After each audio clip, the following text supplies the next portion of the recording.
Well, Ram Levy actually portrayed a very scary kind of picture, which in fact is real. Because if you think about the Bangladesh bank heist, which happened very recently, if you also think about what happened in Ukraine, I think last year in 2015, about 225,000 people were taken off the power grid by way of a cyber attack. That was the first of its kind, where an entire power grid was broken. This goes to show you that we live in a very, very interesting kind of world, and we deal with a faceless enemy. We don't know who the enemy is. We can't put our finger on him, but he's out there somewhere trying to do some mischief of some kind, hurting economies, trying to damage the rapidly growing markets, trying to really, cause irreparable damage to our institutional expertise. Now, Honorable Prime Minister talked about this, so have many experts from across the world. We live in a world where the next world war is not going to be across the line of control of between any two nations. We live in a world where the next warfare obviously will be in the cyber area, where without a single drop of blood being shed, a war will be fought, and economies will be hurt and people will be hurt. That's the world we live in. We talk about revolutions all the time. We talk about the green revolution. We talk about industrial revolution. We also talk about the digital revolution that's sweeping the world today. Well, the digital revolution obviously has many benefits. It offers multiple things in terms of reach, in terms of what it can, how impactfully it can change the lives of people. I can give you hundreds of examples. E-commerce, e-health, education, the last mile connectivity in various sectors, leapfrogging from where you are to about 15 years from where you can be. A lot of possibilities, a lot of good things. But the fact of the matter is, digital revolution also has inbuilt weaknesses, inbuilt threats, inbuilt opportunities for people who want to hurt you. Now, having said that, this is not just a challenge, as our Honorable Prime Minister put it. This is an opportunity for India to rise to the occasion and to provide solutions not just for itself, but also for the rest of the world. In fact, we should look at this as an area. We should look at this as an opportunity for us not just to provide solutions for the world, but also to create large-scale employment for Indian youngsters today who are looking for more and more jobs and more opportunities in the proliferation. We live in a very interesting kind of age. We live in an age of artificial intelligence, of machine learning, machines talking, machines doing things. I'm sure most of you have heard of Amazon Echo, and some of you have tried it. You Alexa at your command pretty much does a lot of things today. That's the world we live in. We live in a world of Internet of Things, where machines talk to each other, where your washer dryer talks to your refrigerator, which also talks to your mobile phone, which also in turn talks to your TV, which in turn talks to your home theater, etc., etc. We live in a very, very interesting kind of world. But at the same time, the fact of the matter is, we also live in a world where, as I've said, as the data usage increases, with the proliferation of more and more smartphones, with the proliferation of more and more connectivity through broadband or otherwise, more and more challenges are also, definitely hurting us. And you all know what has happened recently in India.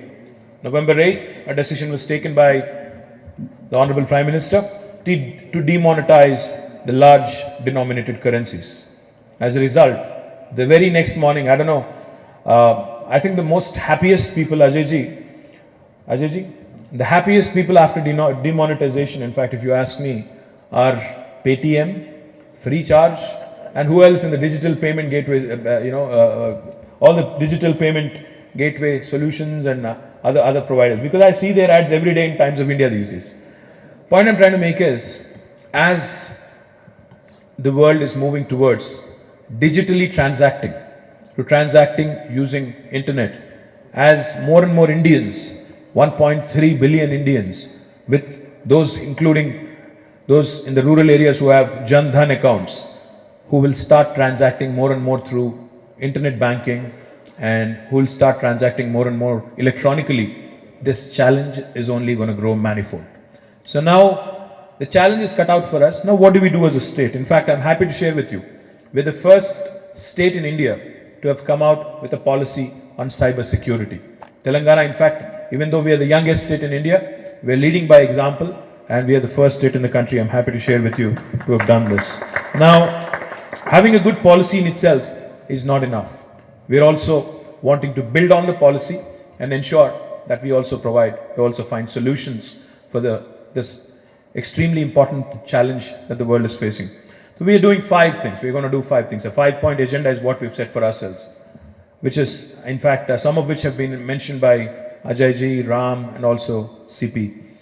Now, the first thing we're going to do, obviously, firstly, people need to know that there is a threat. There is an imminent threat. So more and more awareness building, more and more dissemination of information needs to happen. And that's exactly what we're going to do. As Ajay ji has said, quoting our Honorable Prime Minister, cyber security shall be an integral part of national security. It's that serious an issue. We can't ignore it anymore. We can't treat it as something on the fringe anymore, something on the fringes anymore. It's an extremely integral part, extremely important part of national security. And this information dissemination needs to happen to every nook and corner of our country. And Telangana, in fact, will start doing that very, very seriously. Not just on the kind of threats cybersecurity poses.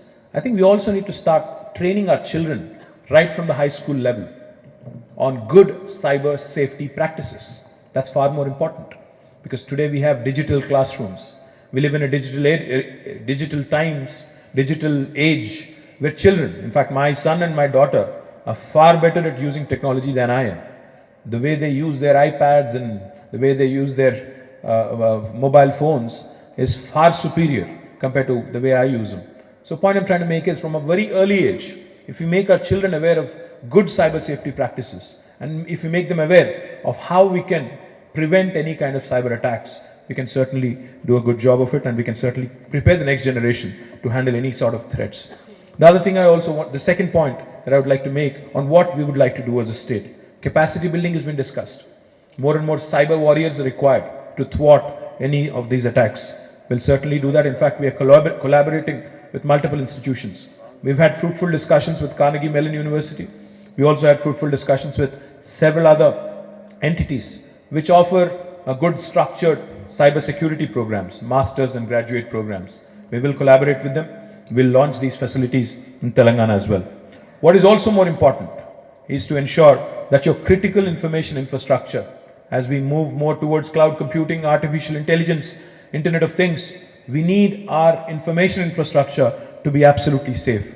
We have to ensure that we establish requisite institutional and legal frameworks to ensure that we can counter these cybersecurity threats. The third thing we're going to do, as I mentioned, is establish a pool of cyber warriors, because this also is this sector also has a great employment potential for our youngsters. The fourth thing we're going to do, as CP had mentioned, T-Hub is now widely acknowledged as one of the largest startup engines in the world, not in India. We are the largest in India for sure. We're also acknowledged across the world, and we've been reached out to by several countries and several institutions from across the world for partnerships. So T-Hub now will also start focusing on innovations and disruptions from our youngsters on the cybersecurity front. The last thing we're going to do also, very, very importantly, more and more institutions need to talk to each other. What Israel has done, what the Hague Security Delta has done, we need to emulate, we need to learn from them. We don't need to reinvent the wheel all the time. When somebody's done it, we should start working together more often. So we will encourage more and more institutional dialogue. We will encourage more and more state-to-state kind of opportunities, and we'll be more than happy to collaborate with the people who've done a great deal of work in this front. So many, many thanks and many, many congratulations to Cyber Security Council on this wonderful initiative.